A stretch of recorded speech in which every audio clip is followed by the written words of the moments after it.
Hello à tous et bienvenue sur la chaîne des bâtons de couture Maison Cobalt. On se retrouve aujourd'hui pour coudre ensemble le pantalon ou short Isaac. Tu pourras retrouver plusieurs déclinaisons au niveau de la ceinture, standard, décalé, avec mousqueton, avec boucle ou noué. Ici nous allons voir la version standard et tu peux suivre la notice pour les autres finitions ou m'écrire si tu hésites. Au niveau des finitions intérieures, celles présentes dans la notice sont les surjets et si tu souhaites réaliser des finitions ganzées, tu peux suivre cette vidéo. Pour les fournitures, tu auras donc besoin de ton tissu principal, éventuellement une doublure, du thermocollant, une fermeture à glissière de 18 cm, éventuellement du biais, et pour finir, la mercerie en fonction de la ceinture de ton choix. Ici, j'ai choisi la finition standard, j'ai donc besoin d'un bouton. Et maintenant que tout est en place, on peut commencer. Afin que l'enchaînement du pantalon ou du short soit plus simple pour les étapes suivantes, j'aime bien commencer par préparer toutes les petites pièces en premier pour n'avoir plus qu'à les apposer directement par la suite. On commence alors avec la sous-patte, celle qui viendra cacher toute la braguette, replie-la endroit contre endroit et pique le bas à 1 cm.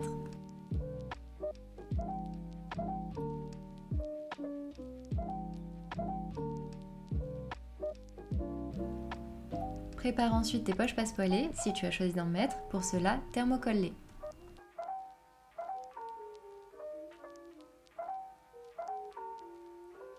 Tu peux ensuite faire la même chose pour la ceinture. On va ensuite finir par les petits passants, replie chacune des extrémités vers l'intérieur, puis replie encore une fois, comme ceci.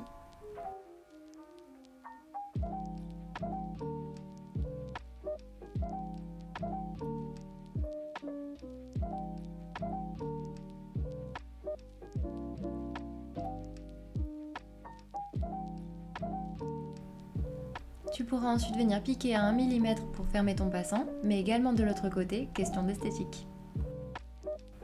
On poursuit maintenant avec les poches italiennes, celles sur le devant, et on va réaliser une finition en couture anglaise. Pour cela, commence par assembler une de tes poches envers contre envers, par le bas et à 3 mm.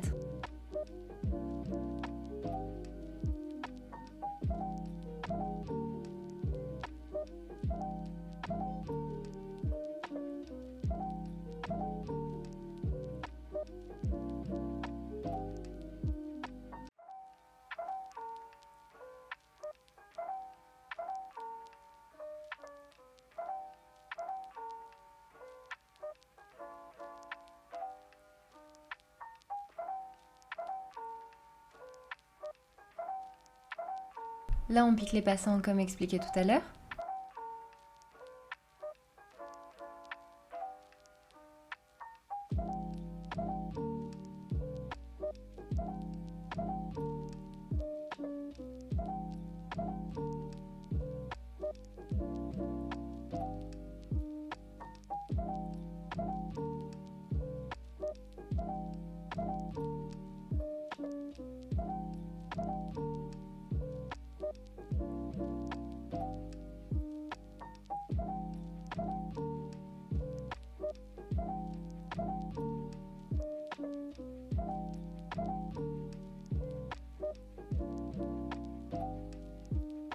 On fait évidemment la même chose pour tous les passants et on passe à la sous-patte.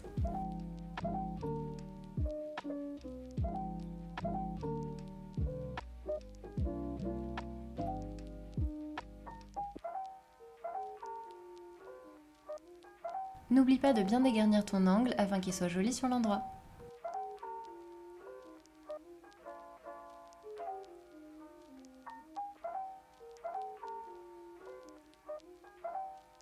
Et maintenant le bas des poches.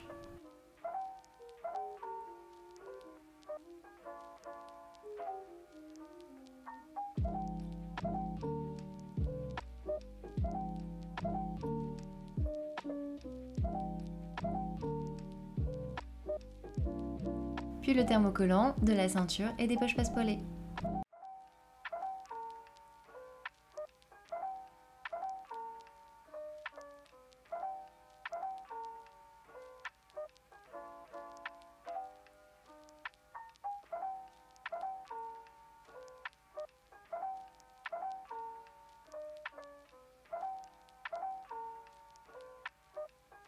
On peut maintenant venir retourner notre soupate et nos 2 poches italiennes.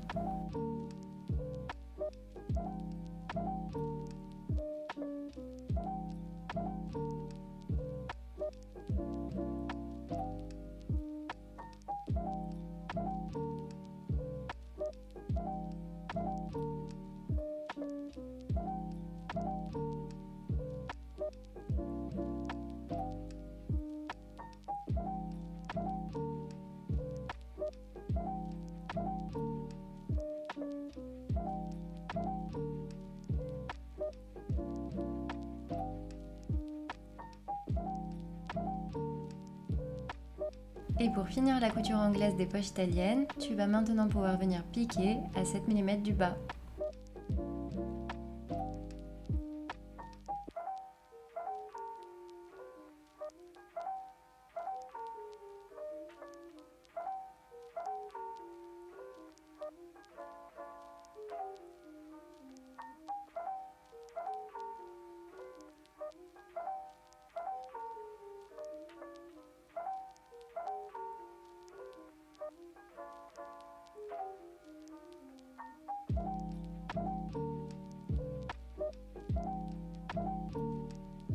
Et voilà le résultat des poches italiennes. La différence entre le devant et le dos de la poche, qui reste sur les côtés en haut, doit être environ égale à 1,5 cm.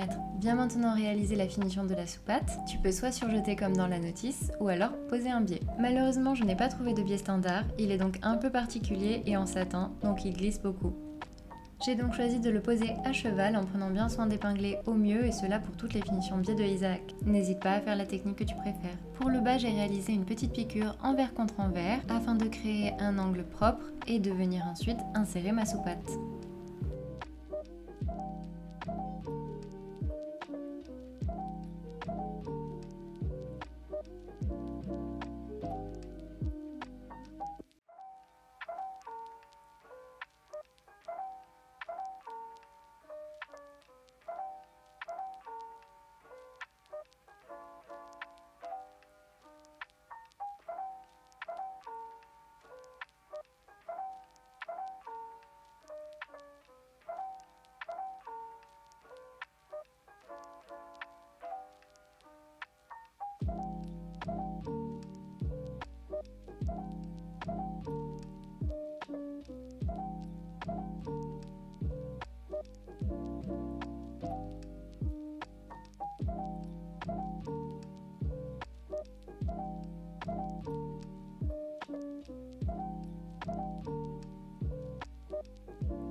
On peut dès maintenant venir préparer les pâtes de propreté pour les poches italiennes et on viendra les apposer tout à l'heure.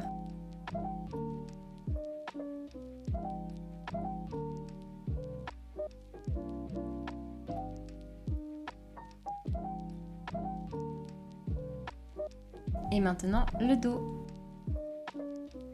Tu peux commencer par venir réaliser les pinces.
On passe maintenant à la suite des poches passepoilées. Tu peux reprendre ton patron papier afin de dessiner l'ouverture des poches.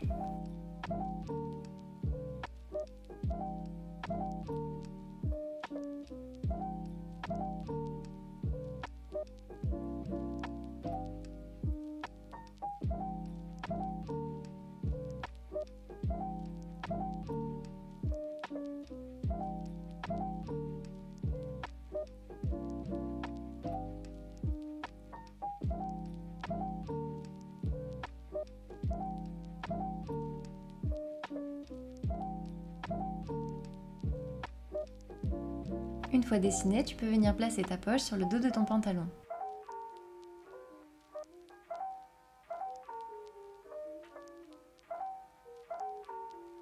Tu peux faire passer les deux pointes des pinces par la ligne du milieu, puis centre bien et épingle.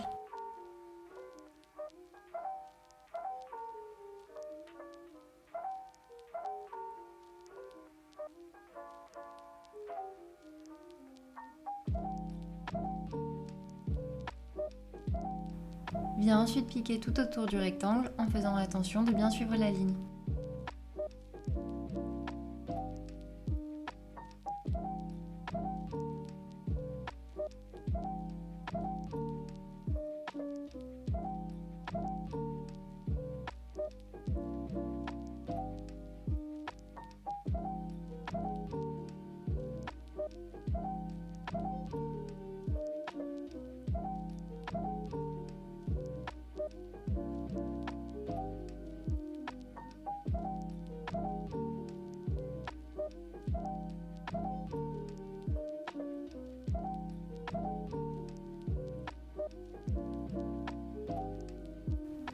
Mon tissu avait beaucoup trop d'élastane et cela a donc créé des petits plis au niveau des poches et elles seront donc pas parfaites. Je vous déconseille fortement un tissu avec trop d'élastane. On va maintenant pouvoir venir ouvrir les poches. Pour cela, aide-toi de ta paire de ciseaux, tu peux plier comme ceci pour t'aider à faire le premier cran et ensuite découpe tout le long des lignes intérieures.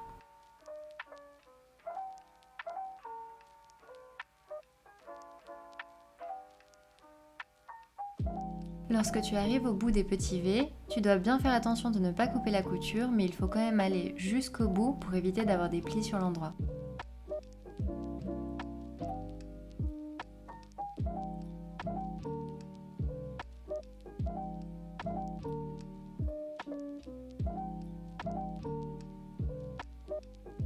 Tu peux maintenant retourner ta poche par l'ouverture.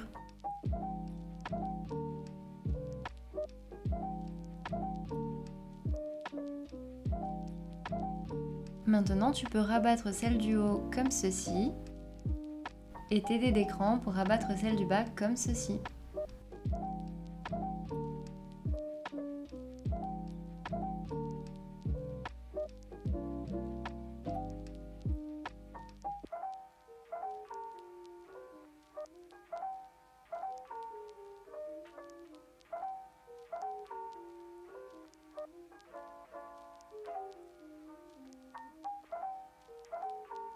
Alors il est important de bien repasser pour éviter ce genre de petits plis, mais ici ils sont essentiellement dus à l'élasticité de mon tissu dont je vous parlais tout à l'heure.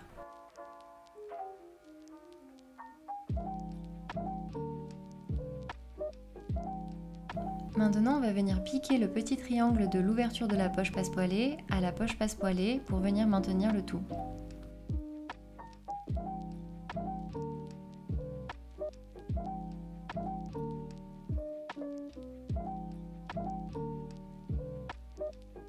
Positionne ensuite le fond de poche passepoilée et viens piquer tout autour à 5 mm pour maintenir.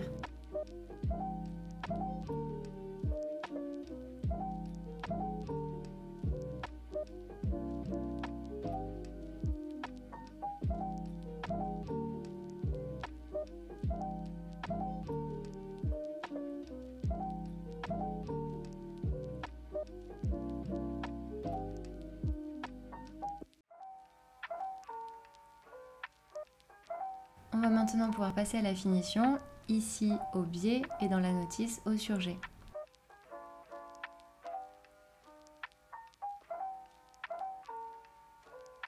Pour la pose du biais, je te propose cette méthode que je trouve assez facile, mais n'hésite pas à en faire une autre si tu préfères. Tu peux commencer par positionner ton biais en haut de ta page passepoilée et à cheval, puis tu vas ensuite pouvoir venir piquer tout le long jusqu'à l'angle. Une fois arrivé à l'angle, rejoins le coin en diagonale. Marque la fin par un point d'arrêt.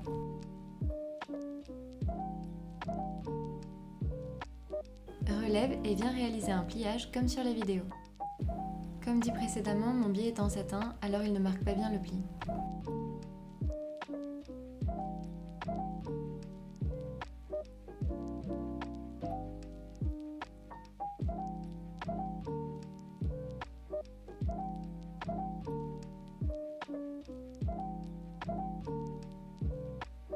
Tu peux ensuite venir repiquer à partir de cet angle jusqu'à l'autre et refaire ainsi chaque étape.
Et voilà le rendu.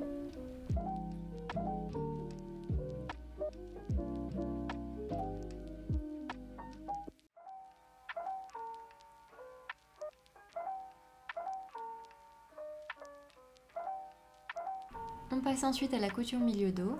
Pour cela, assemble-les endroit contre endroit et à 1 cm.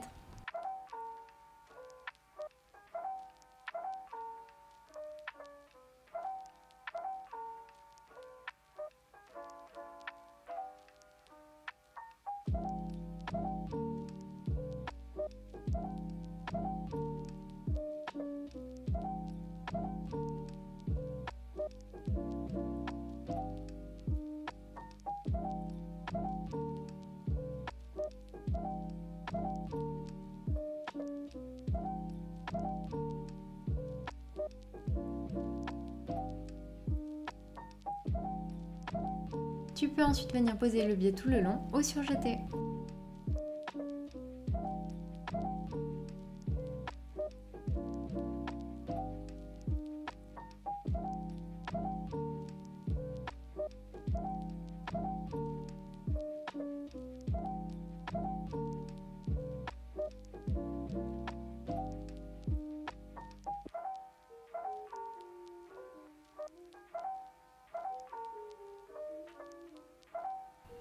On passe maintenant au devant.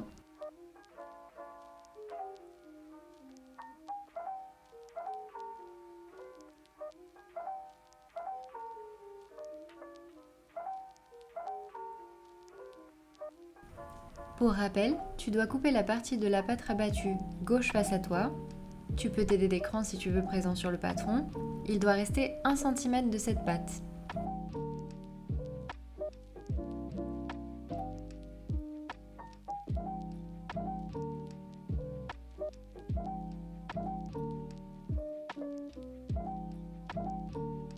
Viens ensuite épingler la fermeture. Pour cela, positionne-la à 1,3 cm du haut et à 0,5 du côté. Tu pourras ensuite venir piquer à 1 cm du côté.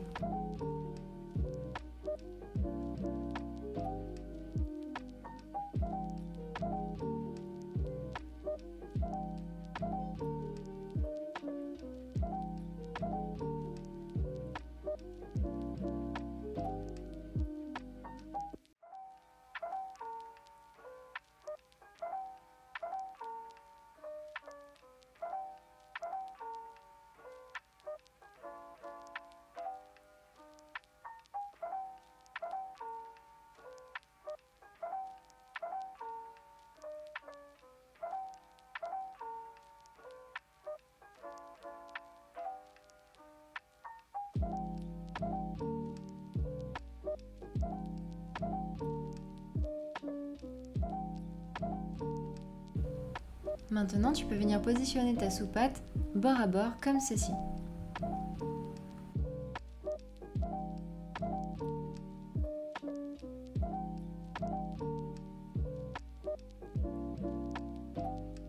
Ensuite, pique à 1 cm.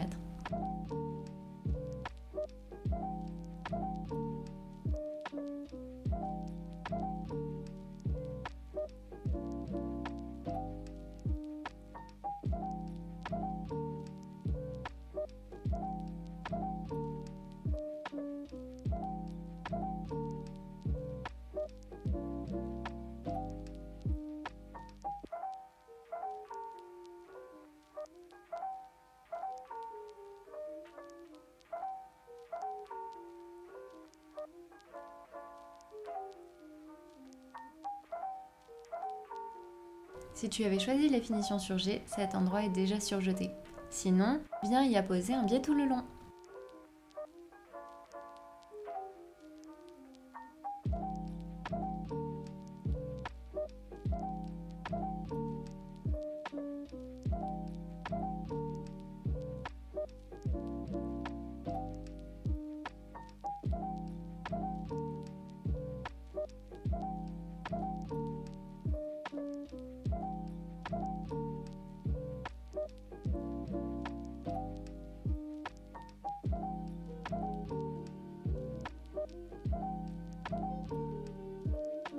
Dans le livret, je recommande de prendre une fermeture de 18 cm.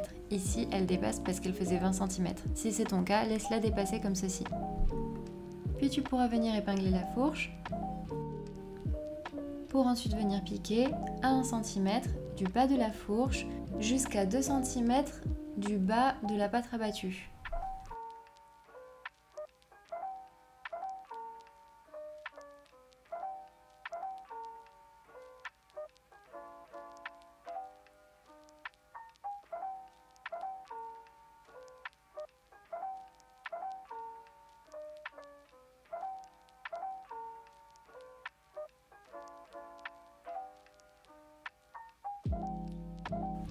Comme tout à l'heure, si tu as choisi de surjeter, cet endroit est donc déjà surjeté, sinon tu peux le finir au biais.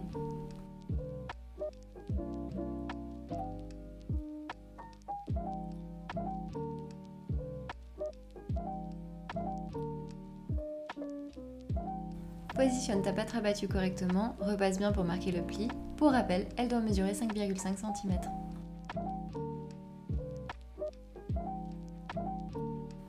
Tu vas maintenant pouvoir venir piquer la deuxième branche de la fermeture. Pour cela, je te conseille de l'ouvrir au préalable et de bien la positionner contre la branche de gauche, comme ceci.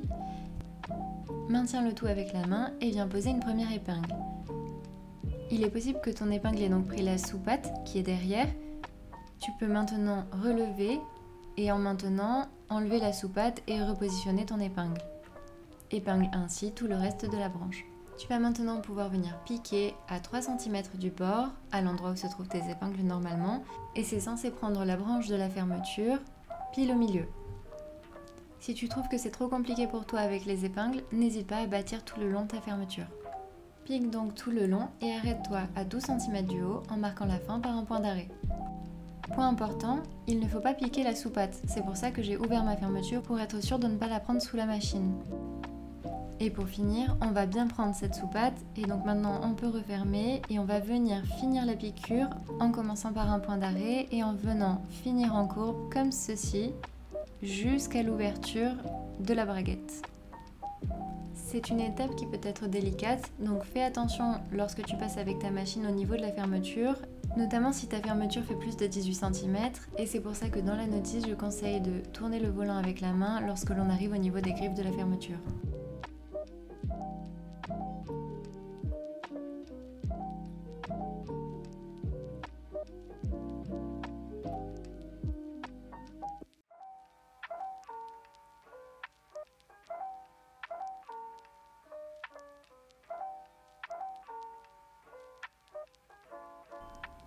On passe maintenant aux poches italiennes. Pour la bande de propreté, tu peux choisir de la mettre directement sur le pantalon comme dans la notice ou directement sur la poche comme dans la vidéo. Viens ensuite piquer à 0,5 pour maintenir.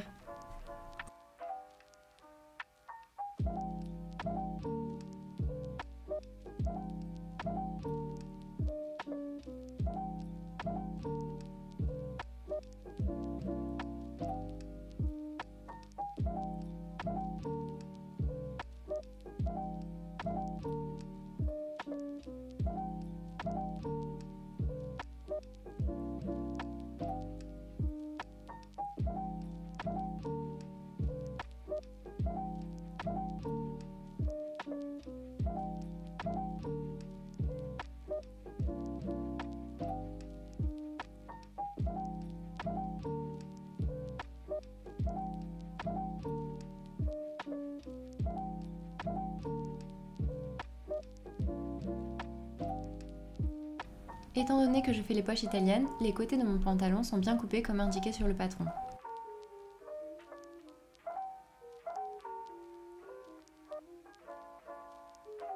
Tu peux donc maintenant assembler l'ouverture de ta poche avec le côté de ton pantalon à 1 cm.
Ouvre ta couture et repasse bien au fer.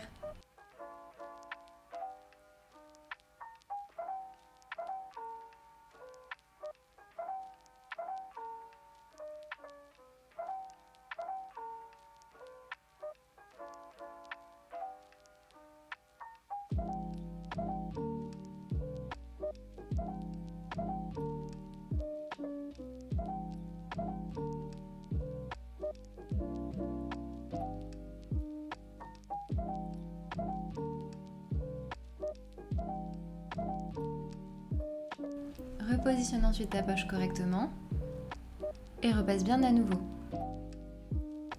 Pour rappel, ce qui dépasse de l'ouverture poche doit mesurer 2,5 cm tout en haut. Maintenant, épingle bien les extrémités pour maintenir, avant de venir réaliser les deux piqûres, celle en haut qui suit l'ouverture de la poche et celle en bas à la verticale.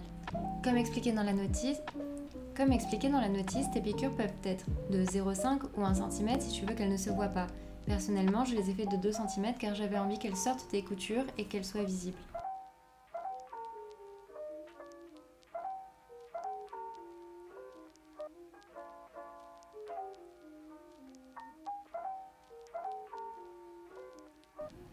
Maintenant que ton devant et ton dos sont finis, tu vas pouvoir assembler les deux ensemble.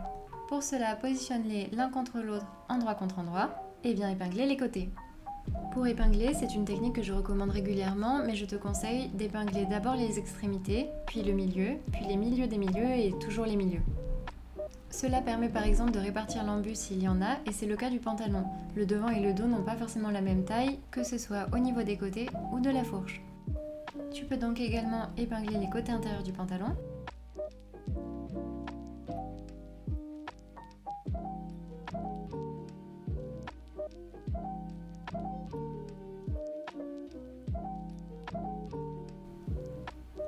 Viens ensuite piquer le tout à 1 cm.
Tu peux alors retourner ton pantalon sur l'endroit et on va passer aux plis. Donc ici je suis les plis du patron au préalable, mais je vais ensuite venir l'essayer et modifier le pli pour qu'il fitte mieux en fonction de ma morphologie. Sache que tu peux choisir de les faire vers l'extérieur ou vers l'intérieur. Au début j'avais choisi donc comme ici vers l'extérieur et une fois que j'ai essayé sur moi, j'ai préféré les faire vers l'intérieur. Sur ma version en polyester noir, j'ai fait les plis vers l'extérieur. Ici je fais donc un premier essayage afin de voir comment me tombe le pantalon et je vais venir ajuster les plis afin qu'il fitte mieux. Pour rappel, cette version avait beaucoup d'élastane et c'était vraiment très compliqué d'ajuster les plis. Le pantalon était trop grand au final, je pense que la matière s'est détendue à un moment.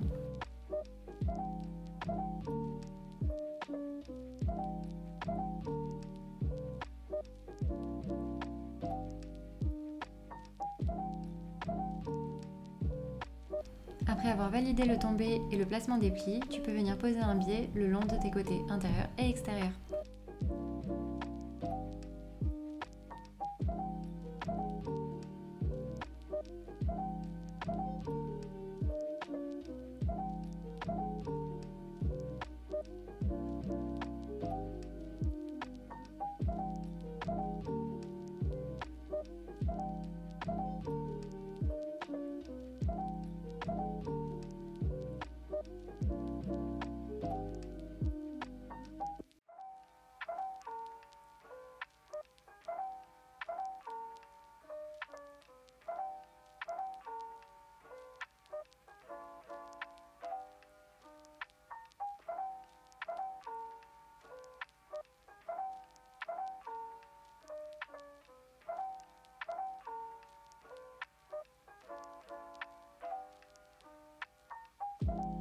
Une petite modification qui peut être nécessaire pour certaines d'entre vous, c'est d'éventuellement reprendre le dos en fonction de la cambrure.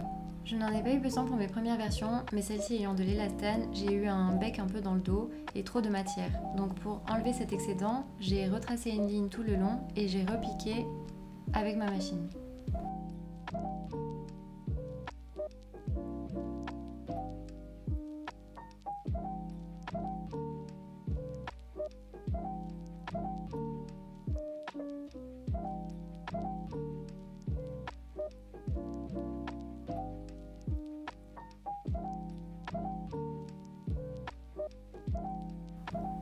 Je suis ensuite venue pré-piquer les plis pour les maintenir.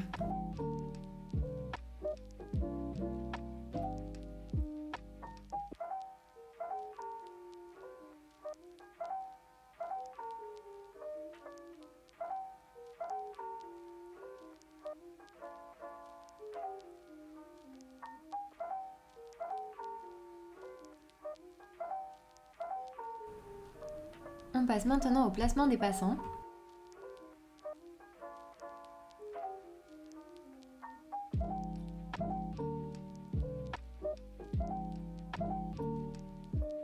Tu peux les placer comme ceci, les épingler et ensuite venir les piquer à 0,5 pour les maintenir.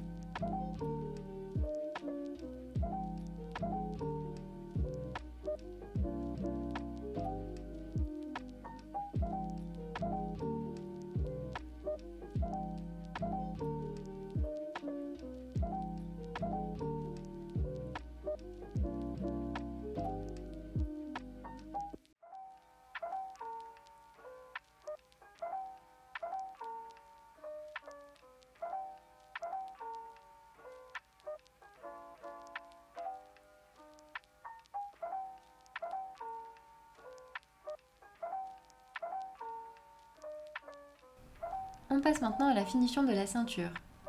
Si tu suis les finitions de la notice, tu n'auras pas besoin de réaliser cette étape, mais je vais donc venir poser un biais comme ceci tout le long, que je vais ensuite retourner lors du montage de la ceinture.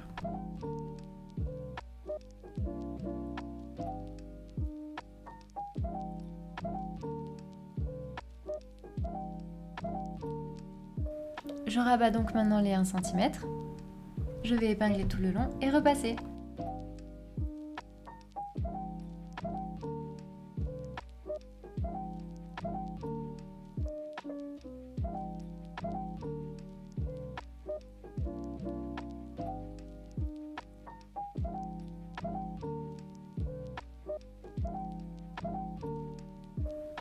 Je pique ensuite dans le sillon de la couture pour maintenir.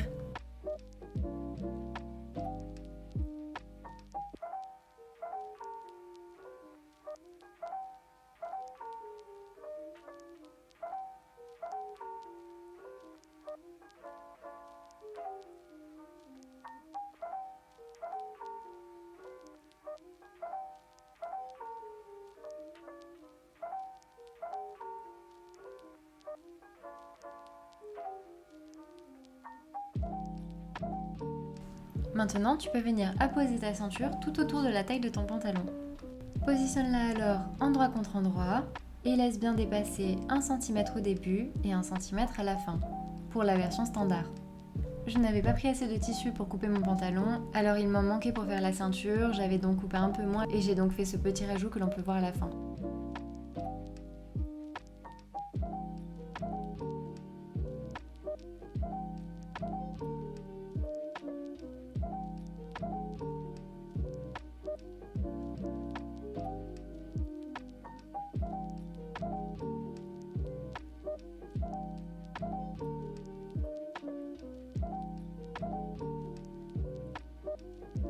Viens ensuite piquer tout le tour à 1 cm.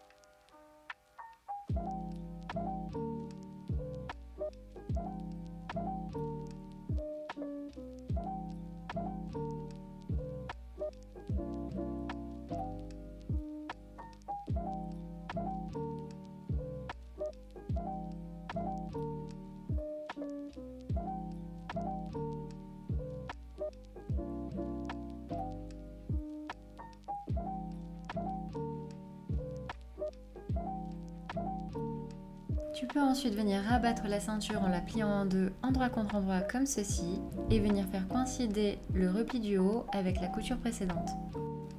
Ensuite, épingle bien, puis viens piquer tout le long à 1 cm. Fais la même chose pour l'autre côté.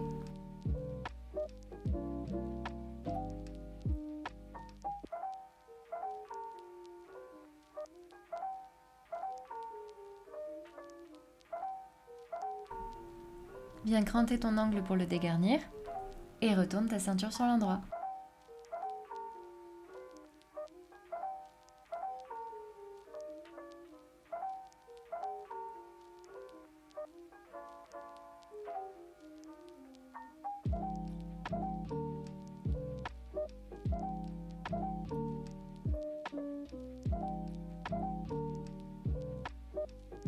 Ici, je viens apposer une petite étiquette parce que j'aime bien le rendu avec.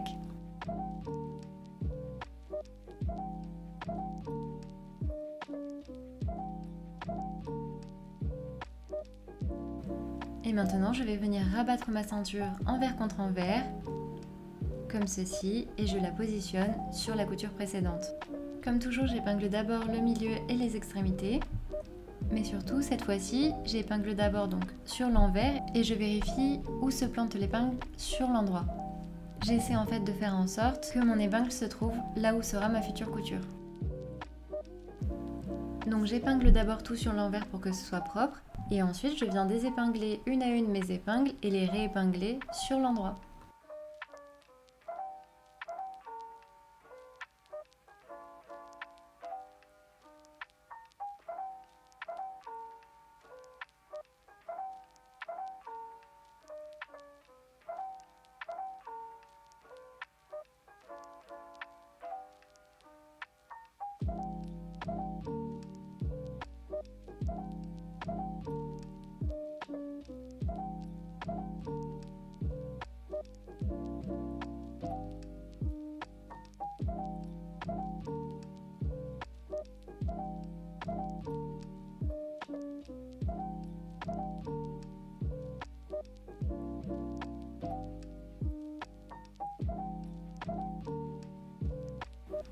Je peux maintenant venir piquer dans le sillon sur l'endroit et enlever mes épingles face à moi.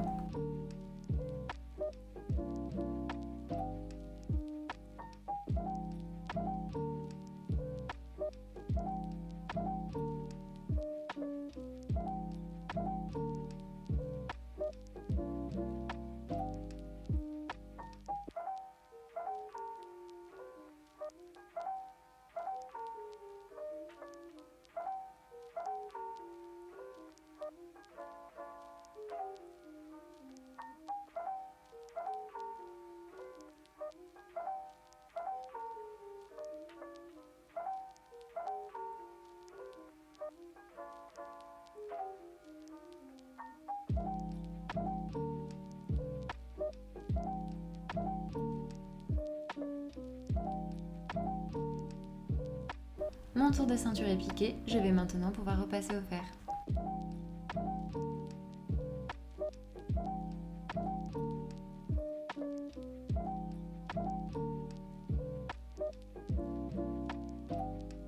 On passe alors à la suite des passants. Je vois que les miens sont trop longs par rapport à la ceinture que je veux utiliser sur ce pantalon, alors je les ai recoupés.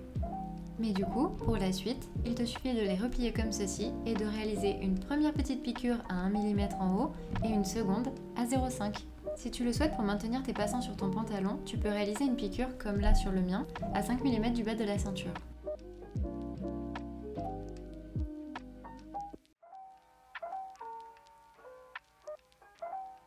Une fois que tu as piqué tous tes passants, tu peux continuer avec la façon dont tu vas fermer ce pantalon. Donc ici, moi j'ai choisi la finition ceinture standard avec le bouton. J'ai pris les mesures de l'emplacement où je voulais le positionner et après avoir testé plusieurs fois sur mon tissu et pour la taille la boutonnière, je réalise enfin la vraie sur mon pantalon.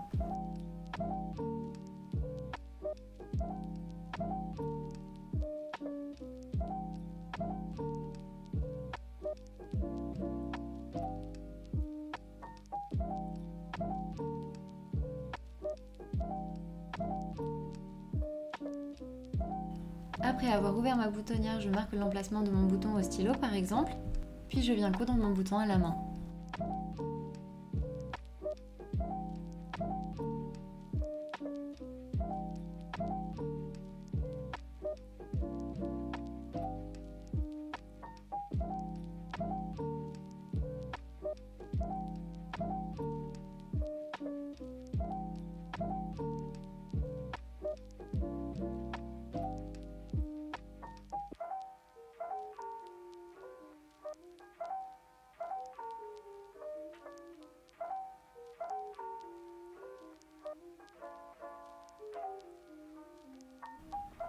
Ton Isaac est presque terminé, il reste les ourlets.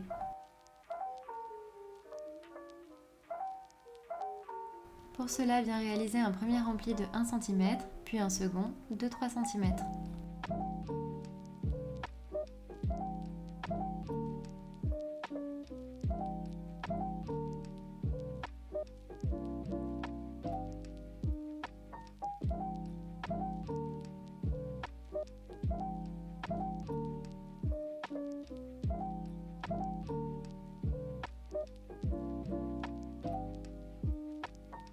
Tu peux alors choisir de finir ton ourlet à la machine avec un point droit ou avec un point invisible à la main. À la base, j'avais prévu de réaliser le mien avec un point invisible à la main, mais à cause de l'élasticité de mon tissu, je n'ai pas osé et j'ai préféré le réaliser à la machine.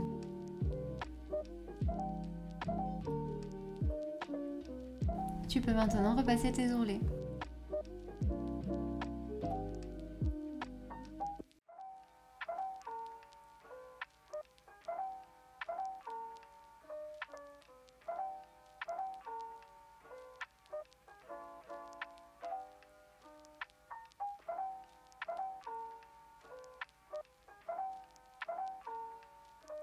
À la fin, il ne te reste plus qu'à venir marquer le pli le long de ton pantalon.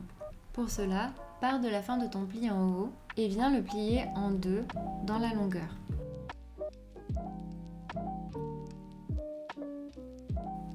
Positionne-le bien à plat sur ta planche et viens repasser au fer.